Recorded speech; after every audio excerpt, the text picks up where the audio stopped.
Good morning, everyone. My name is Ron Kettleson, and I know many of you from the past presentations that I've done. So, hope we have a lot of Dollhouse enthusiasts out there today that will enjoy this presentation. Today, dollhouses might seem like simple children's toys, but their beginning in the 16th century Germany tells a very different story to us. In this presentation today, we'll explore the history of dollhouses, examine some of the earliest known examples, comparing Dutch, German, and English dollhouses from their early modern period, and tracing their evolution through the 19th and 20th centuries. We'll also look at some of the world's most valuable dollhouses. At first, these miniature structures were known as baby houses or Dockenhausers. They were made for wealthy adults, not kids. While historians debate their exact purpose, the incredible craftsmanship and attention to detail suggests that they were more than just fancy status symbols. They probably served as teaching tools, helping young noble women learn about home decoration and household management. Through observing and playing with these dollhouses, children could learn about social expectations and household rules of the era, imagining a realistic world rather than a fantasy one. But dollhouses weren't just educational. Wealthy people also commissioned them to display the latest fashion trends and interior design styles, and sometimes even use them as models for houses that they plan to build. These miniature versions of wealthy homes give historians amazing insight into how people lived and what social customs looked like back then. Owning a dollhouse was a sign of serious wealth and high social status. Only aristocrats and the richest of families could afford them. Now, this is a stark contrast to the mass-produced pink plastic playhouses we see today. Duke Albert of Bavaria is often credited with commissioning the very first dollhouse. In 1557, he had a four-story miniature version of his own palace created. According to an inventory, it featured everything from a wine cellar to a ballroom to a stable. The Duke's dollhouse was basically a way to show off his wealth and power. It was never meant for children to play with. Instead, it was something he could show visitors to flaunt his wealth. Well, sadly, the dollhouse was destroyed in a fire in 1674, but we know about that thanks to the records that survived. Around that same time in Nuremberg, Germany, a different style of dollhouse was developing, what would become known as the Nuremberg dollhouse. One of the oldest surviving cabinet dollhouses, lucky enough to have escaped any fires, dates back to 1639. We don't know who originally owned it, but it was donated to the Germanisches National Museum in Nuremberg by Baron von Stromer. So it's called the Stromer House. The Nuremberg House worked as a training tool designed specifically to train young aristocrat women in running a household and managing domestic duties. These miniatures copied real home settings with specific focuses on areas such as kitchen, sometimes crafted so carefully that an entire dollhouse would be just a single incredibly detailed kitchen. Unlike today's dollhouses made for kids to play with, these Nuremberg versions were strictly educational and always required adult supervision. Young women used these miniatures not as toys, but as serious learning tools that would prepare them for their future roles managing households.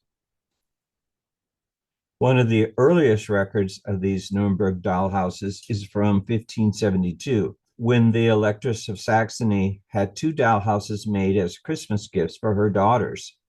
The Electress commissioned them as educational tools to teach each of her daughters about household management, skills they'd need when they eventually married and ran their own homes. Later in 1631, Fräulein Anna Kovlin also had a baby dollhouse built. Anna believed these dollhouses were so valuable for teaching young women that she actually opened hers to the public for viewing. Anna even had a broadside printed, which is a a single piece of paper like a leaflet that explained her belief in the importance of dollhouses as educational tools for young women. The leaflet read, "Look and learn. Every single piece you see is absolutely necessary in properly run homes." So we've just covered two distinct types of dollhouses that emerged in the 16th century. Well, throughout the 17th and 18th century, dollhouses became hugely popular among the elite. So now let's look at the difference between Dutch, German, and English dollhouses during this time. In the modern period, wealthy Dutch men and women commissioned dollhouses as status symbols to show guests just how rich they were. In Holland, these were called cabinet houses and opened up like a china cabinet. And this is currently in the Rijksmuseum. They'd have custom cabinets built with interiors designed to look like the inside of a real house, then furnish them with handmade objects. These were incredibly expensive, which is exactly why they worked as status symbols. Even though the interiors look realistic, the exteriors were cabinet doors. These doors protected the inside of the dollhouse while also making it look even more expensive. I've got one that I think I'll show you at the end that is a more modern version of that, but it is a cabinet style dollhouse. Many of these cabinet door dollhouses were made for adult women, the grown daughters and wives of wealthy merchants and government officials. These dollhouses were highly prized possessions and major status symbols in the early modern period. Like the Dutch dollhouse, German dollhouses didn't have realistic exterior facades, but the purpose of the German dollhouse was different from the Dutch ones. German dollhouses were used by mothers to teach their daughters and young women, serving as educational tools, as we mentioned earlier, for learning domestic duties and household management. They could also be used to train servants who couldn't read or write instructions. Meanwhile, in modern England, dollhouses were usually made to be an exact replica of an existing house. This meant that they usually had a very realistic exterior to replicate the exact house, and their interiors would also match up with the interiors of the real house. For example, the Tate Baby House, which is currently on display at the Victoria Albert Museum in London, England, is believed to be modeled after its first owner real life house in Dorset called the Tate. The Tate Baby House actually came apart in several sections so that the house could be easily transported by coach with the owner when they travel. The Tate Baby House is one of only 12 surviving dollhouses in 18th century England, and those dollhouses were frequently considered to be their pride and joy. Because of this, children would never have been allowed to be alone in a room with a dollhouse. Also, they were considered such pride and joys that visitors to the household would sometimes bring the mistress and gifts for the dollhouse. For example, it was not unheard of for visitors to bring a gold tea service, go with the mistress's dollhouse as a thank you for her hospitality. During the 19th century, the advent of mass manufacturing brought about the Industrial Revolution, combining with the use of new cheaper materials and sturdier materials that were more childproof, all lowered the cost of the dollhouse. Silver kettles were swapped for copper, pewter, and even homemade ones that were used in more childproof materials. It made it much easier for children to start play with them because they couldn't break them. The interiors of the dollhouses in the 19th century also became more disproportionate, which adult collectors of dollhouses in the Victoria era did complain about. But manufacturers believed that children's imaginations could bridge the gap between fantasy and reality. Victorian children's magazines like the Girl's Home Paper even printed instructions on how to make dollhouse furniture from everyday household items. Parenting guides also suggest that making doll clothes and dollhouse furniture was a productive way for young women to spend their free time while learning about running a proper household. However, even with lower prices, dollhouses were still only available to children whose parents had disposable income in the Victorian era, which wasn't many. So we've just covered two distinct types of dollhouses that emerged in the 16th century.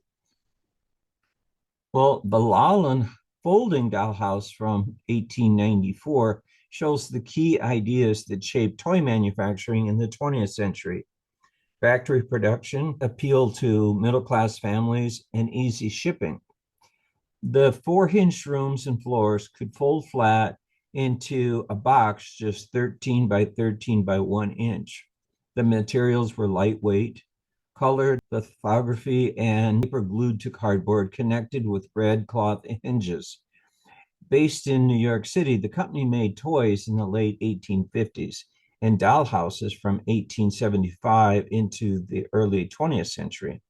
The rooms were set up on a table so multiple children could play with their own room, and they dated back to 1894. Kids back then probably loved how realistic they looked and how well made the walls and floor finishes were. The McLaughlin Company is also known for the Dolly's Playhouse, a two-room house made from 1884 to 1903. And they advertised it in the Montgomery Ward catalog of 1903, which included their pretty village, a set of folding cardboard houses.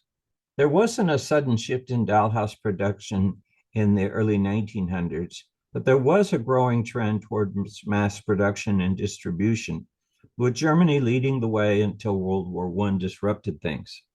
Mail order catalogs like Sears and Roebuck and Montgomery Ward, which served middle-class families, became more common and started carrying toys.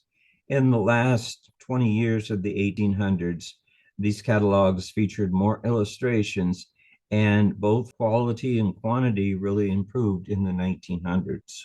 The 1940s brought a major change for dollhouses and furniture manufacturers with the introduction of new materials like plastic, which was preferred for mass production. The full benefits of these developments were realized throughout the 1950s during North America's economic boom. The era of steel houses and plastic furniture had arrived for good. Hard plastic items could include intricate details, including the maker's name. For these miniatures, collectors didn't have to struggle to identify manufacturers or countries of origin.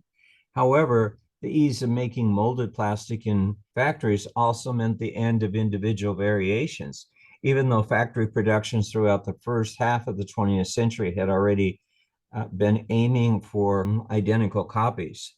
Miniatures from the 1900s to the 1950s had some hand finishing and color variations. Now color could be controlled right during the molding process. Plastic could mimic wood, upholstery, bedding, metal, ceramics, enamel, steel, you name it. There were earlier examples of this, like cast iron being used to represent wood, textiles and ceramics, and the arcade line of dollhouse furnishings. Many plastic pieces had working parts. Doors could open, their sides could be lowered, potty chairs could be lifted, and washing machine agitators could spin. The scale could be pretty small, which meant a child could fit tons of furniture into a typical dollhouse. Modern collectors are especially interested in items from specific time periods like phonographs, floor radios, wringer washing machines, pedal-operated sewing machines, and smoke stands that capture particular historic moments.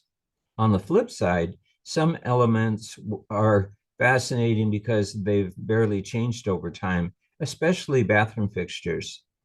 Some customs of the era showed up in details like twin beds, which were also a common feature in films of that time. Well, maybe some of you remember the metal Marx house. They were made of tin or metal and had plastic furnishings This was in the 1957 Montgomery Ward toy catalog. The colonial style had been used for dollhouses from at least 1920 and continued to dominate Marx dollhouses into the early 1970s. It was very conservative in nature and in contrast to other Marx houses manufactured in split level and ranch styles with up-to-date aspects such as a breezeway. The first colonial Marx house came out in 1949. It had a wing. It was either a garage or a utility room for laundry or sewing. Marx doll houses took off in popularity. Up to 150,000 were made in 1950. They came in two sizes with matching furniture. The more popular 1/2 to 1 foot scale, and the larger 3/4 inch to 1 inch scale. Now, most dollhouses are a 112 scale, and most of the dollhouses that I collect are in that scale. I have maybe two that are a different scale, but most of them are in the 112 ratio. An L-shaped ranch came out in 1953, followed by a split level in 1958.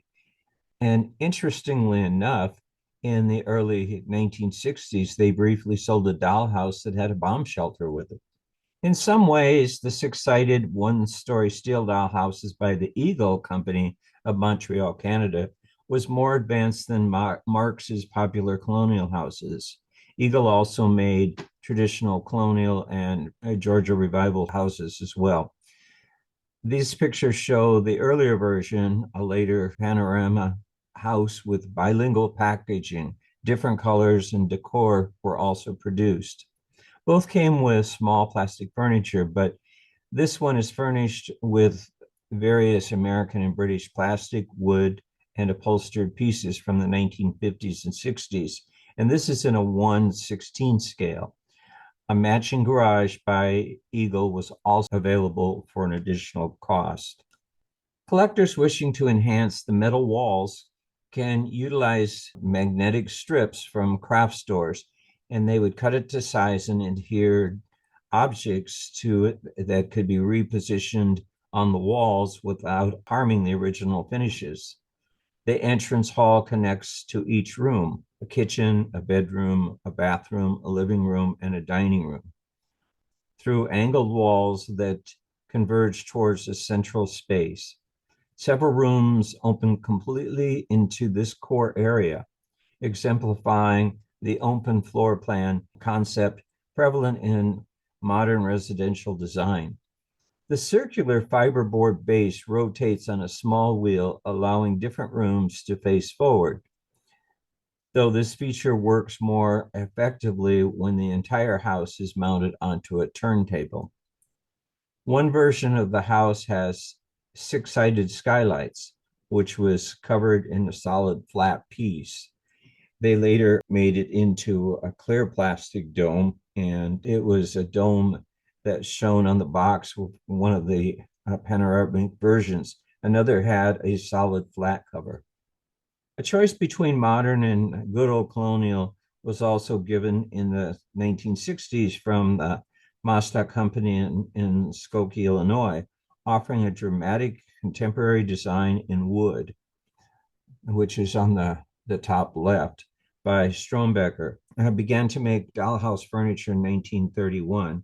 Moline, Illinois, and a closing colonial metal house on the bottom by T. Cohen of Brooklyn, New York. Ironically, Strombacher was at the end of their years of dollhouse production, which featured wooden furniture. The plastic, unbreakable polyurethane furniture that came with the Cohen house was also a way of the future for dollhouses.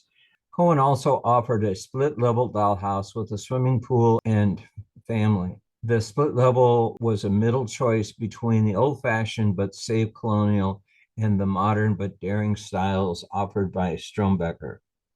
One of the favorites of today dollhouse collectors and furnishings are products of the Lundby Company of Sweden. Founded 2 years after the Second World War ended, it was particularly popular in the 1970s for its Gutenberg house which was in existence since the 1960s and today manufactured as the Smallland by Mickey Toy Company. One of the particularly appealing features is the pre-wiring hidden under real wallpaper on the back wall, permitting the installation of a great variety of nicely designed lighting fixtures made by the company and ran on a proprietary transformer. Many other firms installed wiring before Lundby. However, Lundby was the most noted for that feature. A Lundby dollhouse came fully illuminated with working floor lamps and table lamps, cabinet, ceiling, and wall fixtures, fireplaces, bathroom vanity bulbs, and kitchen appliance lights. They were a splendid sight when it was lit up in the evening. Acquiring older items such as the plain blue and white kitchen pieces of the 1960s and 70s is similar to acquiring antique pieces in other lines of dollhouse collecting. Or occasionally one can buy a Lundby dollhouse complete with all its contemporary furnishings, appliances, accessories, and sets of furniture at the time that the family bought the house. Furthermore, the basic Gutenberg house could be augmented by separately purchasing additional stories and adding them to the dollhouse. Then there are the yards, the swimming pools, the cars, the horses, the fences, and all of the additional options, all additionally priced. To return to our dollhouse theme about this being an era when children and adult collectors were reconstructing historical dollhouses and furnishings, another avenue that's still popular today was the kit. It is important to consider whether dollhouse you're contemplating on purchasing is an antique or it's a kit in recent years or made by hand. Once a dollhouse is assembled and painted, the core will vary from house to house as the individual owner's taste dictates. Its origins augmented by separately purchasing additional stories. The Allison Dollhouse was, you can see this, these were kits that were made by a company called Artply. They were smaller, they were made with kind of like a fiber base or a balsa wood, and they were much lighter or a small plywood base on them. So let us say that the house's style is Victorian, perhaps an L plan, verandas, bay windows, and gingerbread trim. They are said to date from the 1800s. In this case, there should be glass in the windows, solid, not plywood walls, nails, and aged paint. If, on the other hand, it's a kit from the 1970s or 1980s representing a style, it would probably have thin plywood. It would have often mahogany or balsa base, precise cuts due to factory techniques, recent paint, no nails, but instead relying on glue and the occasional tab to hold it together. A seller may say it was handmade from the 1930s or 40s to explain the plywood, but in that time period, the Victorian style was out of favor and would have been considered when designing a dollhouse. The Victorian style, however, was greatly admired in the last quarter of the 20th century. A search of the web for vintage and new dollhouse kits may turn up the precise name of the product for your dollhouse. There is, of course, nothing wrong with buying an assembled kit. It's just that you want to know what you're getting and how this might affect the price. Very costly if it's a real 1880s dollhouse, and very reasonable if it's a 1980s kit. It is equally difficult to distinguish a piece of furniture made from a kit when looking at a photograph, but it's quite apparent when holding it in your hand. One of the signs is in the kits have glued drawer fronts over front of a chest of drawers, as opposed to a desk with working drawers. Now, most of what I find today are dollhouse kits. Once in a while, you'll find some older ones, or you'll find some handmade ones. But again, the main thing to look for is really the glass in the windows. Does it have glass or does it have plastic? Most of the kits will have the plastic, and it'll be very obvious to tell. I thought it'd be fun to look at some of the top, most expensive and beautifully crafted dollhouses in history. Well, starting off at number 10 is the Sarah Roth Dollhouse, and this is estimated to be worth about $12,000. A Dutch house that is currently exhibited in the Netherlands. It was previously owned by Sarah Roth, an art collector in the 18th century, who was married to a wealthy merchant. The Dollhouse, known as a cabinet house, features double doors, one set representing the actual cabinet doors and the other set designed to resemble house windows. The dining room is furnished with silver knives, forks, and plates, while the library is filled with many miniature books. The walls of Dollhouse displays genuine miniature paintings created by real artists. Cabinet houses provided a way for individuals to both showcase and conceal their valuable collections of miniature objects. Number 9 on the list is the Petronella Ortmann dollhouse. So that's valued at $18,000. Ortmann was the wife of a wealthy merchant trader, Johann Brandt. She received this dollhouse as a gift in 1686 as a gift. What sets this dollhouse apart is the fact that all the pieces were made using the same materials as their real life counterparts. Ortmann made a wise investment by ordering a miniature porcelain from China. She meticulously ensured that each item was scaled perfectly and enlisted the services of cabinet makers, glass blowers, silversmiths, basket weavers, and artists to finish her dollhouse to mirror her own home. The meticulous craftsmanship and unique artworks incorporated into this dollhouse contributed to its significant value. Taking the eighth place is the 16th century dollhouse, estimated at about $70,000. This dollhouse was created by Kevin Mulvaney and Susan Rogers, a husband and wife team who are trained historians specializing in architectural miniatures. With 25 years of experience, they've gained recognition for their detailed creations of European castles and mansions with historical significance. In 2009, they were commissioned by a California private collector passionate about Maria Antoinette to create the six-room dollhouse or chateau, which, as I said, is valued to be somewhere around $70,000, but the true price was really kept under wraps. The creation of this dollhouse and its intricate furnishings took over 10,000 hours of work. The furnishings include real crystal chandeliers priced at £1,000 each, one in each room, luxury wooden furniture, painted miniature silver porcelain dinnerware, and vases. The dollhouse also features authentic 16th century sterling silver cutlery, decorative leaves among the moldings and skirtings of the walls, a miniature antique statue that is the exact marble copy of the Italian sculptor that sculpted the Three Graces statue. It even includes a hand-painted harpsichord to accompany the miniature harp, which adds another 2,500 pounds onto the value. Additionally, there are several original miniature oil paintings, each priced equivalent to a life-size original. Well, on to number 7. This is a Japanese style dollhouse. This is valued at somewhere around $80,000. It was owned by a woman, Hewitt Clark, a well-known heiress and daughter of the American industrialist William A. Clark, who amassed his fortune in the copper industry, had a deep affection for dollhouses. In the 1900s, she acquired a Japanese-style dollhouse for a whopping $80,000.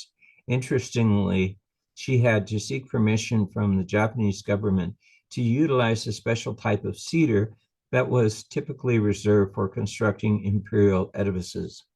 Now, I happened to see not too long ago a dollhouse that looked very similar to this, and it was located in Cooperstown. I think they were wanting somewhere around $1,000 for it, but I looked the other day and it's gone. So they either took it off or it was sold. But Her fascination with Japan and its culture was evident as she was particular about ensuring historical and cultural accuracy in these buildings. As a result, she had high expectations for the craft workers involved in creating her dollhouse, and she would not hesitate to send back anything that was even slightly out of scale until she was completely satisfied. However, she was known for her generosity, paying them generously for their exceptional craftsmanship. Moving on to another remarkable dollhouse. At number 6, the English Gothic house is valued at somewhere around 82,000. Painstakingly created by 69-year-old Peter Riches of Sussex, England. He embarked on this project in 1994, and after 15 years of meticulous work, completed this miniature Victorian-style mansion. This extraordinary dollhouse, inspired by traditional English houses, now belongs to Mr. Rich from Canada. The house is packed with all the customary fixtures one would find in a real home, including a ballroom, a bedroom, a dining room, a hallway, and a living room. It even features a servant's quarters, a game room, a grand piano, pool tables with beads serving as pool balls, and a library filled with 1,000 individually bound books containing snippets of newspapers. These articulate details contributed to these dollhouses' exceptional value. Coming in at number 5 is Tatiana's Palace. It's valued at $256,500. Tatiana's Palace is a hand-built miniature castle made in Ireland. This miniature castle, constructed from 1907 to 1922, was commissioned by Sir Neville Wilkinson, an English painter and officer, and he commissioned it to be built for his daughter Gwendolyn. As the story goes, Gwendolyn had seen fairies running around in the garden and wanted to give them a home. The palace, containing 18 rooms and over 3,000 miniature works of art collected from all around the world. Inside the 4-foot-long palace, there is even a chapel organ at 13 and a half inches high and can be played by pressing the keys with matchsticks. Tatia's throne even includes a peacock brooch of diamonds, rubies, emeralds, and sapphires, which may once have belonged to the Empress Eugenie of France. It is not even scratching the surface of the amazing history and details in this build. As Christie said, this is not just a dollhouse, but a miniature museum. Well, ranking number 4 is Chicago's Fairy Castle. This is valued at over $500,000. Colleen Moore, she was an American silent film actress, spent 7 years constructing this magnificent 12-room fairy castle. From 1928 to 1935, the castle underwent an immense amount of work. It featured a drawing room, great hall, chapel, library, princess and prince bedrooms and bathrooms, attics, and a magic garden. During the Great Depression, it also toured America, raising $700,000 for children's charities. It also included contributions from Walt Disney. Over 500 years of Chinese gem chandeliers of pure gold and diamonds, and miniatures nod to famous fairy tales throughout the entire castle. Today, the castle is on display at the Museum of Science and Industry in Chicago, where you can still visit it. Third is the world's most expensive dollhouse, and this is called the Stathhamer's Dollhouse. This is estimated to be worth about $1 million. This was constructed between 1916 and 1935 in New York City. The Stathhamer Dollhouse was created by Carrie Stathhamer. She was the youngest of the Stathhamer sisters. Over the course of 25 years during the Depression era, Carrie meticulously built this dollhouse. The Stathhamer sisters were wealthy German Jewish women who had connections with prominent artists and writers of the time. The dollhouse gained much attention and is now believed to be worth even more than the original estimated $1 million. The dollhouse gained much attention. It contains the furniture crafted by very talented craftsmen in the 1930s and 40s, and it fills the entire house. Many trailblazer artists of the time contributed miniature pieces of art specifically for the house. Notable examples include tiny replicas, Marcel Duchamp's nude descending a staircase, and a similar nude sculpture by Marguerite Zorc and Alexander Achapano. Today, this extravagant dollhouse can be visited at the Museum of New York City.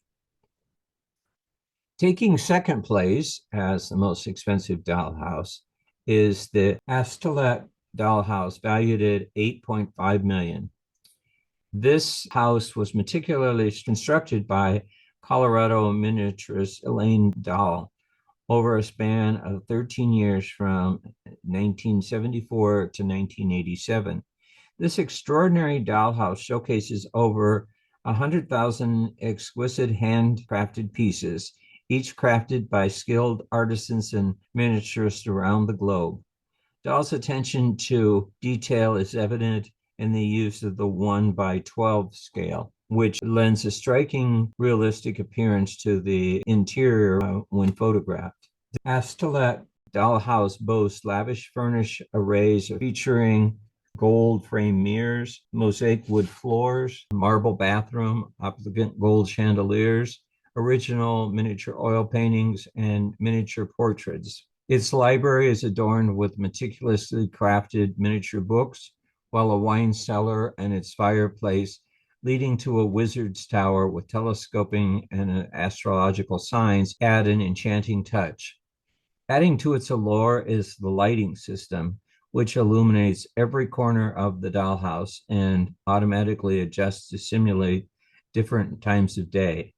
This dollhouse now resides in Nassau County Museum of Art in Long Island, New York, where it continues to captivate visitors with exquisite craftsmanship and attention to detail. So, what would you guess would be the most expensive dollhouse in the world? Well, taking the top spot is Queen Mary's dollhouse, and it's priceless. Queen Mary's dollhouse is an unparalleled work of art, and it was created by renowned British architect Sir Edwin Lutyens, commissioned by Queen Mary, King George V, and built between 1921 and 1924. This dollhouse is considered to be the largest, most beautiful, and most renowned dollhouse in the world. Princess Marie Louise, Queen Mary's cousin, collaborated with Sir Edwin, sharing her ideas of a design for the dollhouse. The project involved the expertise of over 1,500 artisans and craftsmen who presented the dollhouse to Queen Mary as a testament to her unwavering dedication during World War I. And I'm going to show you a video here of the dollhouse. The double-height entrance hall in the house is one of the most magnificent rooms. The floor is created from marble and lapis lazuli. Just beside the entrance hall is a small area designed to contain equipment for sports and games, including a miniature cricket bat and a croquet set. There's a working lift to one side, which takes us to other floors of the house. The saloon was a formal room for entertaining by the royal family. The fireplace in this room is created from porphyry, and flanking it is a clock and a barometer. These were created by Cartier, who made many of the clocks within the house, and most of them wind and work. As one of the rooms used by the royal family, this room is lined with silk on the walls and filled with portraits of members of the royal family. There's an extensive suite of giltwood furniture in this room, which is covered in hand-embroidered tapestry covers and a hand-painted piano. The piano does play, although it's so high-pitched it's very difficult to hear by human ear. This room was intended to impress. This is the Queen's bedroom. Everything was created to give a feeling of comfort. The walls are lined in silk, there are carpets on the floor, and lacquer furniture. The bedhead is embroidered with the monogram of George V and Queen Mary entwined together. At the end of the bed we find a plant in a pot. If you look incredibly closely at it, you might see miniature diamonds inserted among the branches, which is actually created by Fabergé. The bedroom has this dramatic ceiling. You can see quite clearly here the use of electric light in the doll's house. On the desk is a miniature of George V, so scaled down, a miniature if you like. On one side is a luxurious bathroom which has an alabaster bath. The overall effect of this room is quite dramatic, but also luxurious and comfortable. This is the library here in Queen Mary's Doll's House. You might be surprised to know that these books are real books. Inside these books is the handwriting of many of the most significant writers of the 1920s, with around 175 books handwritten in their authors' own hands. Amongst the authors asked to contribute to the Library of Queen Mary's Doll's House are Vita Sackville-West, A. A. Milne, Sir Arthur Conan Doyle, amongst many others. The Doll's House is Queen Mary's Doll's House and was made as a gift to Queen Mary, but actually the library is the King's. There are dispatch boxes, the boxes of documents that the King would have to sign daily, and here the King has his boxes ready and waiting for him.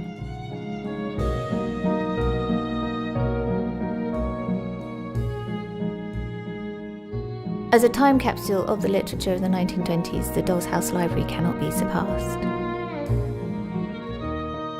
The kitchen in Queen Mary's Doll's House is really at the heart of the house, and it resembles in miniature many of the kitchens designed by Sir Edwin Lutyens to represent both upstairs life and downstairs life.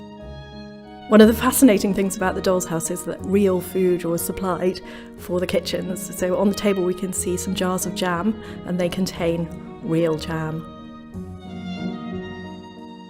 There's also a kettle created from a penny, and if we turn it over we can see underneath the King's head.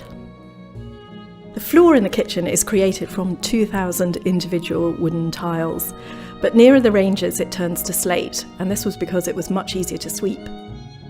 On the dressers are services marked with a K to show that they belonged in the kitchen. You might notice there are no sinks in the kitchen, and that's because washing up took place in the pantry next door. The kitchen gives a real sense of how a household at this date might have operated. This is the day nursery in Queen Mary's Doll's House. The miniature royal family who were intended to live in the house included a miniature princess and a miniature prince. The nursery is filled with wooden toys suitable for children in the 1920s and includes a miniature train set with a station named Windsor and a theatre with sets from Peter Pan. The hand-painted wallpaper contains stories from fairy tales, including Aladdin. There's a record player in the nursery. This was originally intended to sit elsewhere in the house, but was banished to the nursery because Queen Mary said that the King didn't enjoy them. Royal children at this date would have been expected to spend the day in the nursery, but nevertheless, it's rather a luxurious space.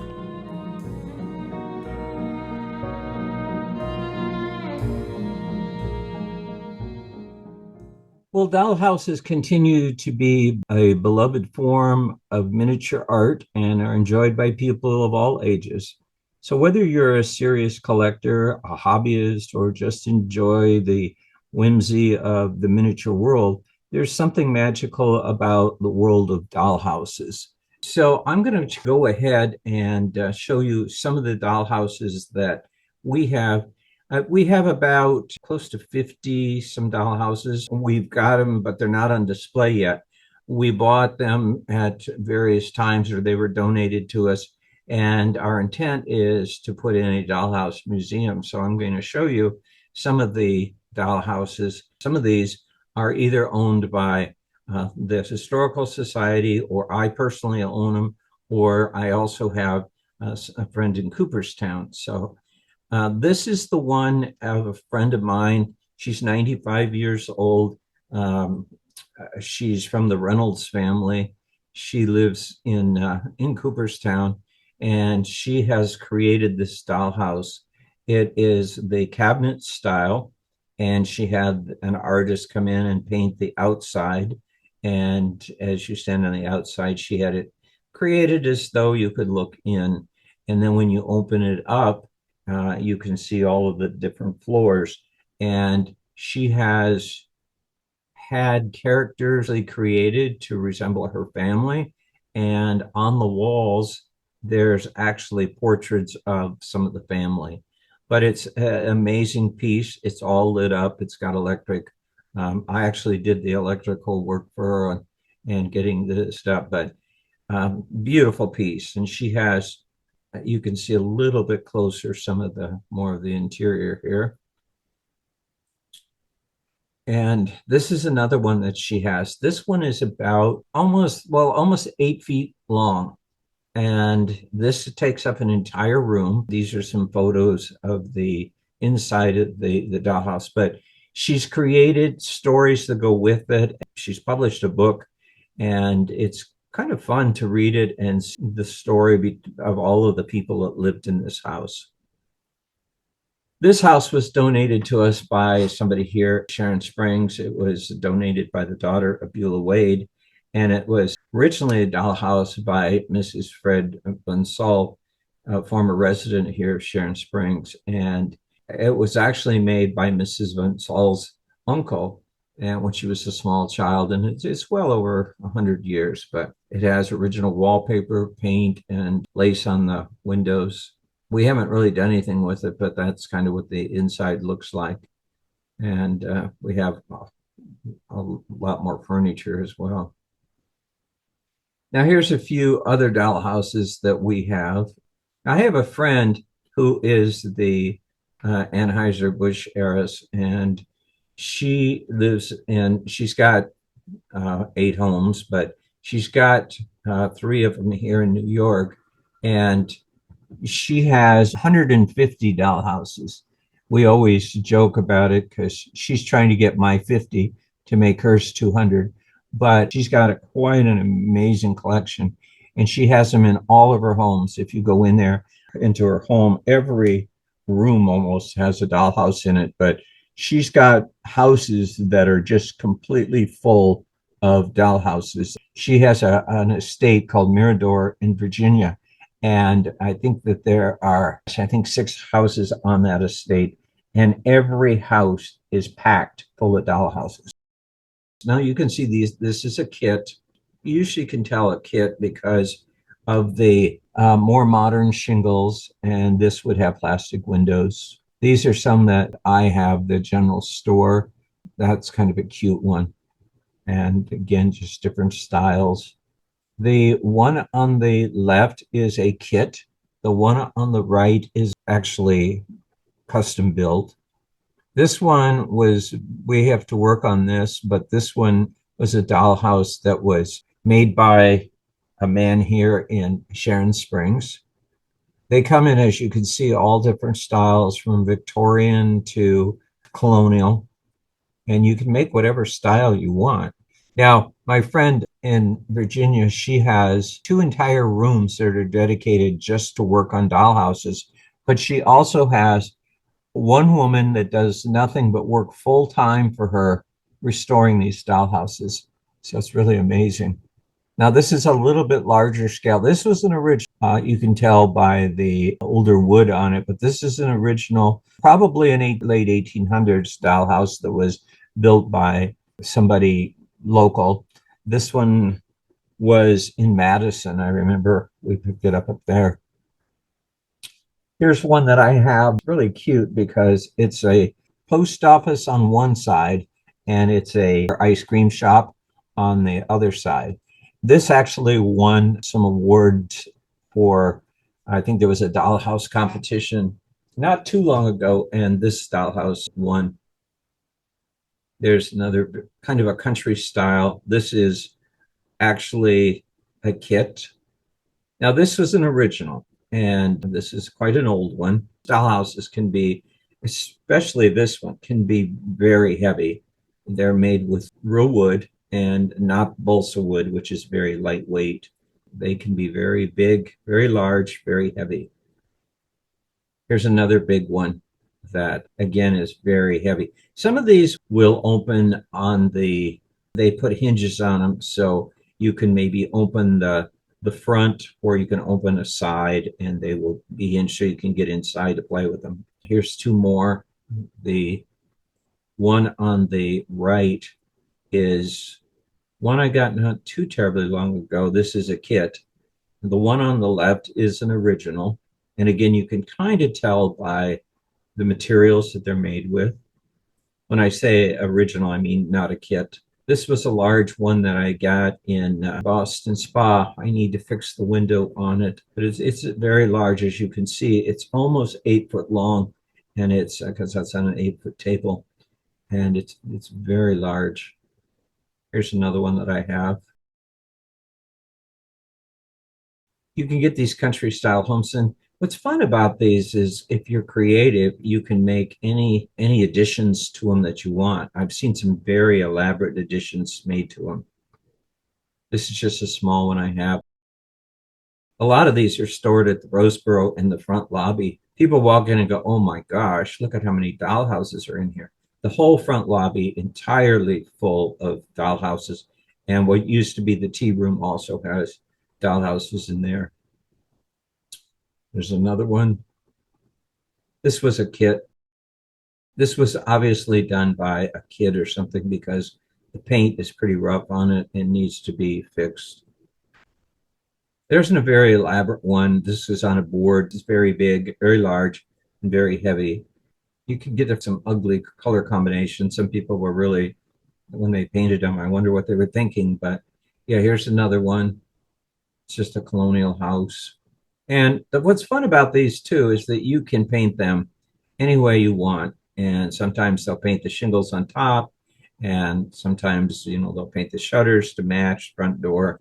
You can put flower boxes on them. You can put those bump out windows at the bottom. So a lot of variations. This one won a prize at the Cobleskill County Fair. There's another. Now you can see how this one's hinged on the right and the left side. So the whole front swings open. So that's the end of the program. I will open it up for questions. Happy to try to answer questions. Yes, Ron. Yes. There was a restaurant in Oneonta, I believe it was called Maury's, Yes. and they had quite a collection of doll houses and doll furniture. Yes. Do you know what happened to those? I do not. I know some of those things were sent to auction, the houses, but I don't know about the furniture. I know you could go and get a lot of furniture there. We used to, Hope and I, the lady that has the home in Virginia, she and I used to go there a lot, and we're very sad when it closed because she bought a ton of stuff there. And dollhouse furniture is very expensive. There's a place in Massachusetts that's a very large dollhouse place where they have tons of furniture and dollhouses for sale.